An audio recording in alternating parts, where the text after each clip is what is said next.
97 pertanyaan dengan pasal-pasal 310, 311 berkaitan dengan pencemaran nama baik dan fitnah, dan 6 pasal berkaitan dengan ITE. Jadi ini memang pasalnya panjang, banyak sekali, melebihi pasal-pasal bahkan untuk koruptor, ya kan?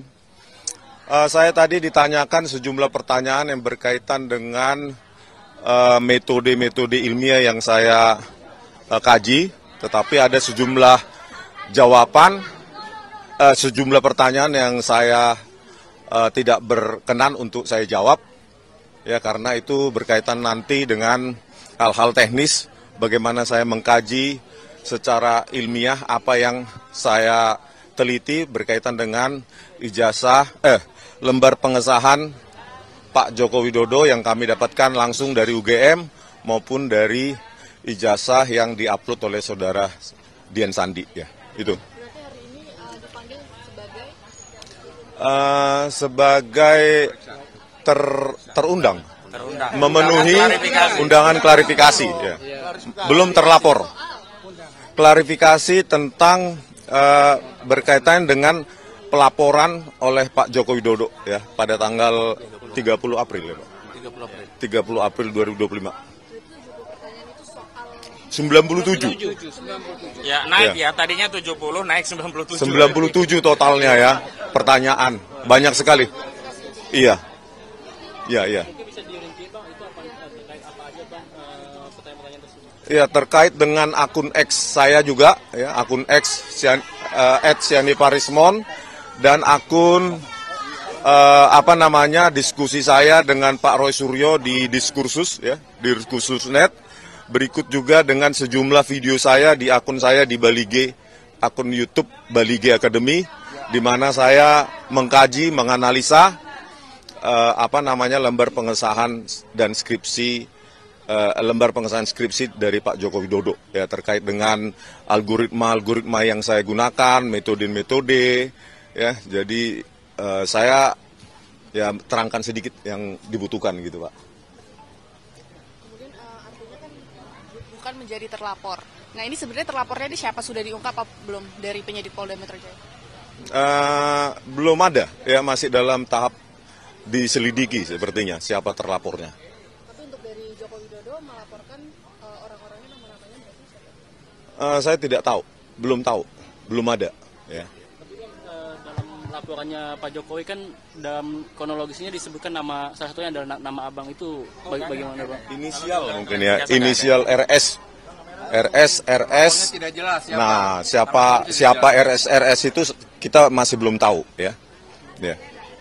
Ya, mungkin saya tambahkan, memang yang beredar di media muncul sejumlah inisial nama, tetapi yang kami jadikan patokan bukanlah apa yang beredar di media, tetapi yang secara de jure ada dalam undangan klarifikasi. Dan dalam undangan klarifikasi itu hanya disebutkan penyidik sedang melakukan penyelidikan sejumlah dugaan tindak pidana, di antaranya tadi disebutkan 310 KUHP, 311 KUHP, ada juga pasal 27A Undang-Undang ITE, dan juga pasal 35 dan 32 Undang-Undang ITE. Berkaitan dengan peristiwanya juga belum jelas, hanya disebutkan di 26 Maret 2025, dan juga tidak dijelaskan siapa terlapornya. Hanya memang kalau pelapornya jelas disebut IRH Joko Widodo, begitu. Undangan lainnya setelah ini dari untuk mengklarifikasi dari laporan itu? Oh, kami pikir cukup, ya, karena ini kan sifatnya undangan klarifikasi, bukan panggilan polisi. Sehingga kalau apa yang diminta untuk diklarifikasi sudah dijelaskan dan dalam batasan-batasan yang kami anggap cukup untuk memberikan klarifikasi, ya sudah. Karena kami menilai memang tidak ada perkara pidana di sini. Ini adalah perkara di mana klien kami seorang ilmuwan menggunakan metode ilmu yang dikuasai, Pak Rismon dalam hal ini, memberikan pandangan-pandangan yang sifatnya saintifik. Dan itu juga yang dilakukan oleh Pak Roy, juga Dr. Tifa, sehingga saya kira sekali klien kami diklarifikasi, ya cukup sudah, nggak ada lagi yang perlu diklarifikasi. Mau apa lagi, begitu loh. Ya, dan kami memang tidak menerima undangan-undangan lagi setelah ini, ya, belum ada. Dan kami harapkan penyidik juga menghentikan persoalan yang berkaitan dengan apa yang hari ini dituduhkan pada klien kami. Saya kutip saja, ya, pendapat Pak Jimli Asidiki, kalau soalnya itu adalah soal ijazah, ya diselesaikan ke PT UN. Tapi karena ini lebih dari 90 hari, ya diselesaikan di peradilan negeri. Dan hari ini di pengadilan negeri sudah bergulir dua perkara sekaligus. Yang pertama di Pengadilan Negeri Surakarta yang digugat oleh Pak Dr. Muhammad Taufik. Yang kedua ada di Pengadilan Negeri Sleman. Artinya semestinya kalau kita mau fokus kepada penegakan hukum dan menghormati kaidah hukum, penyidik harus menghormati Perma nomor 1 tahun 1956, di mana jika ada perkara berdata beririsan dengan apa yang mereka anggap ada perkara pidana, di hold dulu, dihentikan dulu perkara penyelidikannya dan fokus menunggu putusan pengadilan perdata hingga memiliki kekuatan hukum yang tetap begitu. Jadi kami pikir klarifikasi yang kami berikan sebagai bagian dari warga negara yang kooperatif memenuhi undangan dari penyidik sudah cukup begitu. Kalau Bang Rismon sendiri nanti kalau misal diundang sebagai terlapor, apakah akan memenuhi panggilan untuk melakukan pemeriksaan? Ya pasti kita harus menghargai proses hukum. Dan ada tadi pertanyaannya salah satu atas otoritas apa gitu atas otoritas apa Anda meneliti skripsi dan ijazah Pak Jokowi sebagai seorang peneliti penulis buku maka karena ini berkaitan dengan bidang keilmuan saya sebagai peneliti bebas independen tidak subjektif tanpa harus memiliki otoritas apapun. Seorang pengkaji atau peneliti itu harus bisa menjawab permasalahan-permasalahan yang ada di tengah-tengah masyarakat kita gitu. Bismillahirrahmanirrahim. Ya, jadi Assalamualaikum warahmatullahi wabarakatuh. Waalaikumsalam. Salam sejahtera untuk kita semuanya. Di kesempatan sore hari ini, sore ini jam berapa? Jam 3, saya secara pribadi dan kami secara keseluruhan itu mengaturkan terima kasih yang sebesar-besarnya, khususnya kepada Bapak Kapolri, Pak Sigit, Kapolda Metro Jaya, Pak Karyoto, dan semua penyidiknya yang telah menjalankan tugas secara sangat profesional. Kenapa sangat profesional? Karena saya tadi memang melakukan apa yang menjadi hak saya untuk menjawab pertanyaan-pertanyaan dalam undangan klarifikasi, dan alhamdulillah penyidiknya, saya nggak perlu sebut namanya itu adalah juga melakukan sesuai dengan apa yang saya katakan. Jadi saya menjawab dengan detail semua apa yang ditanyakan sepanjang itu berhubungan dengan surat undangan yang diberikan kepada saya. Jadi artinya itulah makanya saya juga berharap agar polisi itu bisa presisi, jadi bisa profesional untuk melakukan tugas seperti ini. Jadi artinya kalau yang memang itu yang ada dalam surat undangan, itu yang kemudian ditanyakan, tidak menanyakan yang lain atau bahkan melebar ke hal yang lain. Jadi alhamdulillah saya tadi sudah menjawab dengan detail sampai sekitar 26 pertanyaan dengan jumlah halaman sekitar 22 lebih dan saya juga menyampaikan jawaban saya atas pertanyaan-pertanyaan pada laporan. Dan saya juga saya tadi juga sampaikan dalam jawaban saya harap tugas profesional polisi itu persis sama yang dilakukan terhadap saudara pelapor Pelapor itu melaporkan belum ada yang terlapor gitu. Jadi melaporkan atau membuat laporan ini pada tanggal 30 April 2025 dan langsung terbit hari itu juga surat perintah penyelidikan pada tanggal yang sama. Ini luar biasa. Kalau ini dilakukan untuk semua masyarakat tentu akan sangat senang karena laporan bisa cepat dan kemudian tegas, presisi langsung. Hari itu juga lapor ke SPKT, hari itu juga langsung buat BAP, hari itu juga kemudian terbit surat perintah penyelidikan dan bahkan undangan. Jadi saya harapkan sikap itu juga ada pada semua pelaporan yang ada. Jadi jangan bedakan masyarakat yang ada. Jadi kami ini juga dengan cepat juga diberikan undangan klarifikasi, tapi juga kami juga cepat juga bisa diselesaikan karena kita sama-sama insya Allah kita mengerti hukum. Kalau kita mengerti hukum begini. Jadi artinya apa yang ditanyakan, apa yang dijawab, saya tidak perlu menjawab apa yang tidak ditanyakan, apa yang tidak ada dalam surat. Itu aja saya kira. Konfirmasi Mas, pelapor di tanggal 30 itu siapa? Pelapor di tanggal 30 itu yang saya baca tadi itulah insinyur tulisannya gitu Insinyur Haji Joko Widodo. Tadi yang digali oleh penyidik di dalam apa saja yang terkait dengan pelaporan itu artinya apa? 22 pelaporan itu banyak soal bagaimana dulu hidup saya, kisah saya. Saya SD, SMP, SMA, ada ijazah semua ya. Gitu. Ya, kemudian S1 UGM asli, S2 UGM asli, S3 UNJ asli, ada itu saya ijazahnya? ada lah, jelaskan semua gitu. Dan kemudian apa profesi saya sekarang? Saya profesi sekarang sebagai konsultan telematika dan multimedia. Kemudian saya diminta menjelaskan apa itu telematika. Telematika adalah telekomunikasi, media dan informatika untuk bisa menganalisis. Jadi saya saintis ya, menganalisis secara independen segala hal yang berbau dengan suara, foto, video dan lain sebagainya. Bahkan saya juga diminta jadi menjelaskan perjalanan hidup saya. Ya saya jelaskan dulu saya sempat menjadi dosen sekitar 8 tahun di UGM ya. Kemudian 10 tahun saya dosen di ISI, Institut Seni Indonesia. Kemudian saya sempat menjadi anggota KPI ya, Komisi Penyiaran Indonesia Daerah Istimewa Yogyakarta. Saya sempat juga masuk sebagai anggota DPR Komisi 1, komisi yang menangani undang-undang ITE, undang-undang keterbukaan informasi publik dan lain sebagainya. Dan kemudian saya sempat membantu Presiden SBY menjadi Menteri Pemuda dan Olahraga di tahun 2013-2014 dan saya kembali menjadi anggota DPR lagi sampai dengan tahun 2019 dan sekarang saya sebagai konsultan independen. Jadi selaku konsultan independen, saya independen. Ya, saya berhak melakukan apa yang menjadi tugas saya dan kemudian saya berhak menyampaikannya kepada masyarakat sepanjang dengan ilmu pengetahuan dan menjadi keterbukaan informasi publik. Itu aja yang ditanyakan tentang itu. Kemudian tentang ada beberapa hal yang lain yang ditanyakan, apakah soal video begini, saya hanya jawab singkat saja. Apakah itu ada pada surat laporan tertanggal 26 Maret 2025? Ketika ditanyakan tidak terkait dengan itu, ya sudah. Jangan tanya saya yang tidak ada kaitannya dengan itu. Ya, jadi kalau sama tidak ada itu, jadi lokus dan tempusnya tidak sama dengan apa yang ada pada surat undangan, ya sudah, itu tidak perlu dijawab. Ibaratnya kalau kita mengerjakan ujian, ya teman-teman semua, ya masyarakat, kita diminta untuk belajar tentang fisika. Ternyata nanti pertanyaannya soal kimia, ya jangan dijawab. Uang kita tugasnya adalah menjawab soal fisika. Jadi itu sama cerdasnya. Alhamdulillah tadi penyidik juga cerdas. Siapa? Jadi kalau Bapak tidak menjawab, saya tidak menolak jawaban. Tapi saya keberatan untuk jawab, ya sudah. Artinya clear semuanya. Kemudian itu ada poin-poin sehingga saya juga tidak menyiksa teman-teman untuk harus menunggu sampai tengah malam. Ya, saya juga tidak menyiksa penyidik dan pembuat laporan. Saya harapkan juga tidak menyiksa masyarakat. Ya gitu. Dengan membuat laporan-laporan yang tidak ada gunanya atau tidak ada manfaatnya ya bagi seluruh masyarakat. Saya kira itu. Video yang tadi dipertanyakan video apa sih?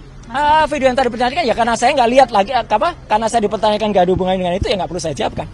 Itu. Ada pertanyaan lain mungkin yang substansi yang terkait dengan materi? Nggak ada karena video itu. Karena yang terkait dengan surat laporan itu ini harus jelas ya teman-teman. Jadi ini clear banget ya. Ini clear banget. Jadi LP itu ada pelapornya, tapi lucunya nggak ada terlapor. Sekali lagi ya. Tidak ada nama terlapor. Jadi untuk para kuasa hukum yang kemarin sudah nyebut-nyebut nama, inisial dan sebagainya, hentikan tindakan-tindakan seperti itu. Itu tidak bagus ya untuk masyarakat. Karena ternyata tidak ada terlapornya. Jadi kalau tidak ada terlapornya, saya nggak perlu jawab. Karena kalau saya menjawab, jangan-jangan saya nanti jadi saksi. Kalau jadi saksi dan saudara yang terlapor itu adalah saksi saudara saya, ya saya nggak boleh jadi saksi. Atau misalnya yang terlapor itu adalah untuk pribadi. Loh, saya malah nggak boleh lagi itu untuk menjawab seperti itu daripada itu mubazir, ya. Lebih baik dari awal saya tanyakan terlapornya mana. Ya, ketika tidak ada terlapornya, ya sudah, saya senyum saja. Penyidik juga ngerti. Ya, Pak, nggak ada terlapornya, kita maksudnya. Nah, yang kedua adalah lokus dan tempusnya sudah jelas banget, ya.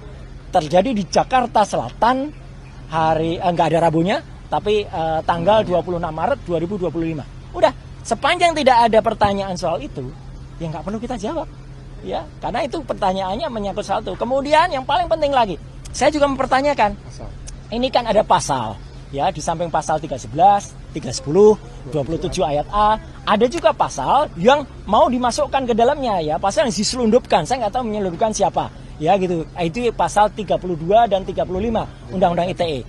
Kebetulan dulu saya ikut merancang Undang-Undang ITE bersama teman-teman yang lain. Pasal itu tujuannya, sekali lagi saya ulangi, adalah untuk transaksi elektronik. Supaya Indonesia itu diselamatkan dari perdagangan internasional dan kita bisa ikut. Bukan pasal untuk mempidanakan orang. Jahat sekali kalau ada orang menggunakan pasal itu untuk mempidanakan seseorang. Kayak dulu kasus Mbak Prita Mulyansari. Jahat sekali. Ya, Omni Batavia waktu itu mempidanakan Mbak Prita gitu loh. Sama dengan ini. Karena pasal itu ancamannya sangat tinggi. Dan pasal itu misalnya, saya kasih contoh.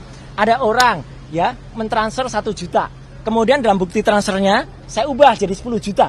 Itu saya bisa kena pasal itu di pasal 32. Ada orang memposting sebuah dokumen elektronik namanya ijazah misalnya. Dia katakan itu asli gitu. Padahal ternyata orang yang punya ijazah mengatakan saya nggak pernah mengeluarkan ijazah itu loh. Lah berarti yang memposting ijazah itu salah seorang kader dari partai itu kena pasal itu harusnya. Justru itu ya kalau yang smart begitu. Jadi saya tadi tanya dokumen elektroniknya mana? Belum ada Pak dokumen elektroniknya. Ya sudah. Kalau belum ada dokumen elektroniknya ya nggak usah diterima. Jadi saya tadi tidak minta berhenti. Tapi memang selesai pemeriksaannya. Selesai karena nggak ada lagi yang bisa ditanyakan. Ya, karena jawaban saya smart, sharp pada pertanyaan-pertanyaan yang harusnya ditanyakan. Dan penyidik sekali lagi anak buah Pak Kapolda dan juga anak buahnya Pak Kapolri menjalani tugas dengan baik. Dia juga nggak ngeyel.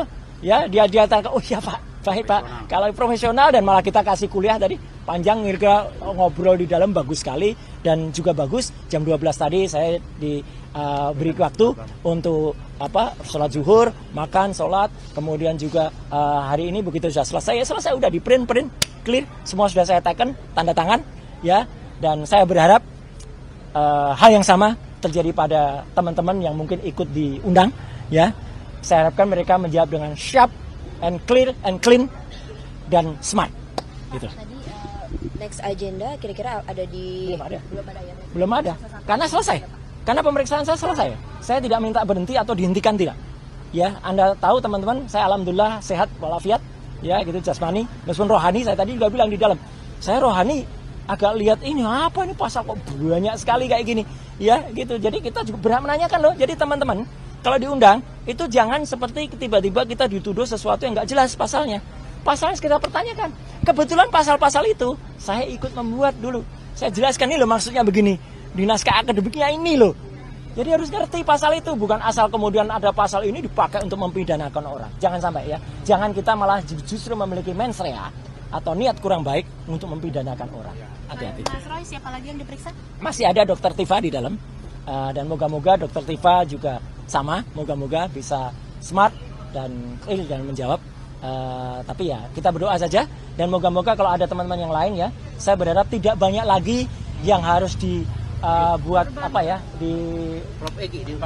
dipanggil atau bahkan dibikin susah dengan ada laporan yang nggak jelas. Ya. Ini laporan nggak jelas ini. Laporan kok nggak ada yang terlapor. Sekali lagi loh ya, bohong kalau dikatakan sudah ada terlapornya, nggak ada. Dalam klarifikasi itu belum ada terlapornya. Ya, itu ya, saya kira. Oke. Saya sudah memenuhi tugas kewajiban saya sebagai warga negara dengan memenuhi undangan klarifikasi yang disampaikan oleh Polda Metro Jaya. Jadi saya memenuhi undangan tersebut tepat di jam 10 pagi dan selesai di jam 17.30 pagi. 17.30 sore. Nah, kemudian suasana yang tadi saya alami ini adalah sebuah pengalaman pertama dan mudah-mudahan terakhir bagi saya. Amin. Jadi kami bertanya jawab, saya memenuhi jawaban atas pertanyaan-pertanyaan yang disampaikan oleh para penyidik. Dan kemudian saya juga menyampaikan bahwa surat undangan klarifikasi ini adalah seharusnya sesuai dengan apa yang tertulis di dalam undangan klarifikasi, yaitu definitif disampaikan bahwa undangan klarifikasi ini adalah sesuai dengan peristiwa yang dilaporkan oleh pelapor yang terjadi di Jakarta Selatan tanggal 26 Maret 2025.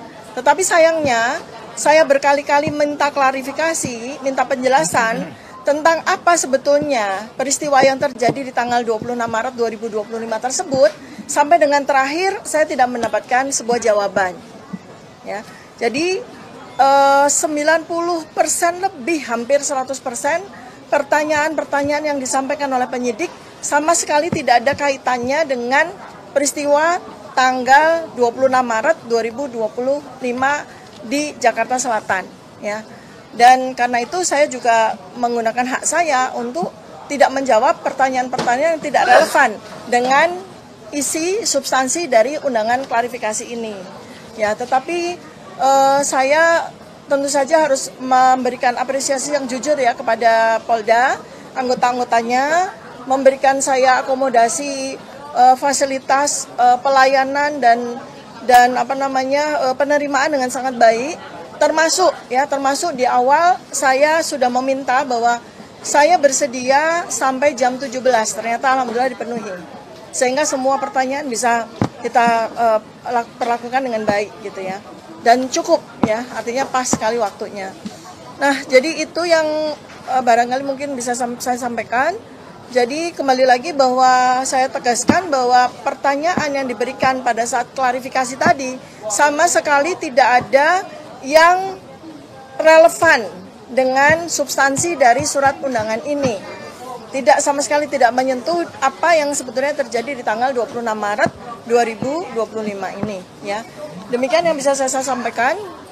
Mudah-mudahan bermanfaat bagi kita semuanya. Ini total pertanyaan tadi ada 61 butir ya. Jadi pada tahap awal yang ditanya tentu saja data pribadi dan sebagainya.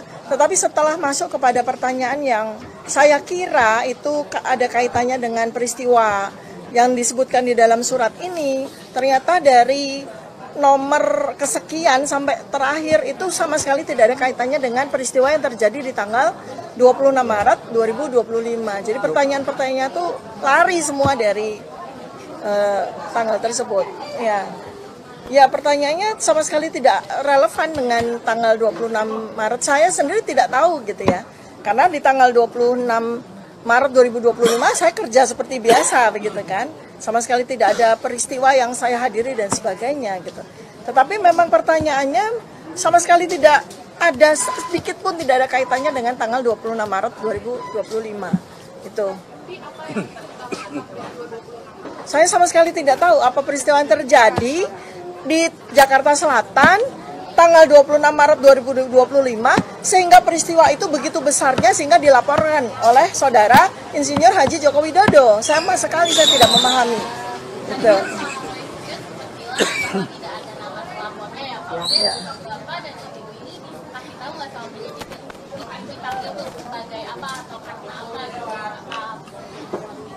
Oh ya.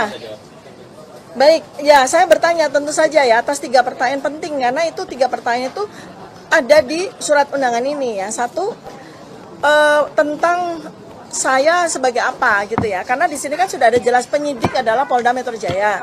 Kemudian pelapor adalah Insinyur Haji Joko Widodo. Tentu saja mestinya di surat ini juga tertulis terlapor. Saya tanya apakah saya sebagai terlapor? Tidak. Saya diundang sebagai saksi. Nah, kalau saya sebagai saksi, peristiwa yang tertulis di surat ini jelas.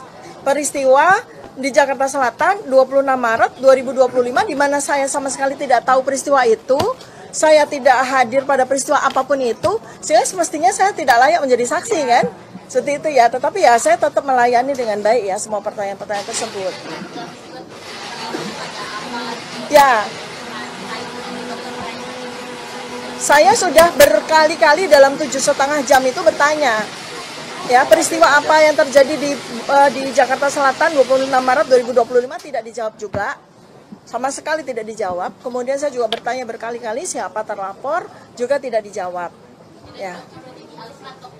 Ya, semacam itulah ya gitu.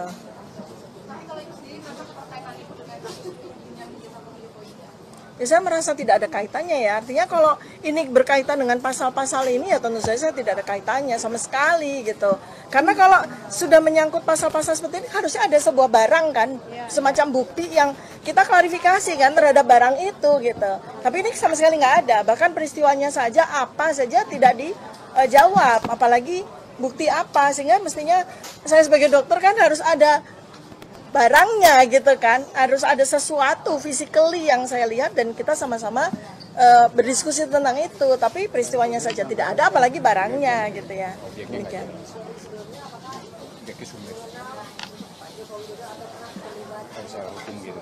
Ya kita semua tahu ya, Insinyur Haji Jokowi kita semua tahu. Tahu, saya tahu, saya tahu di TV gitu kan. Nah, Insinyur sama sekali tahu.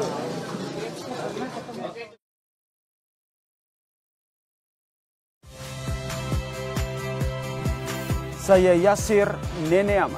Saksikan program-program Kompas TV melalui siaran digital, pay TV dan media streaming lainnya. Kompas TV, independen, terpercaya.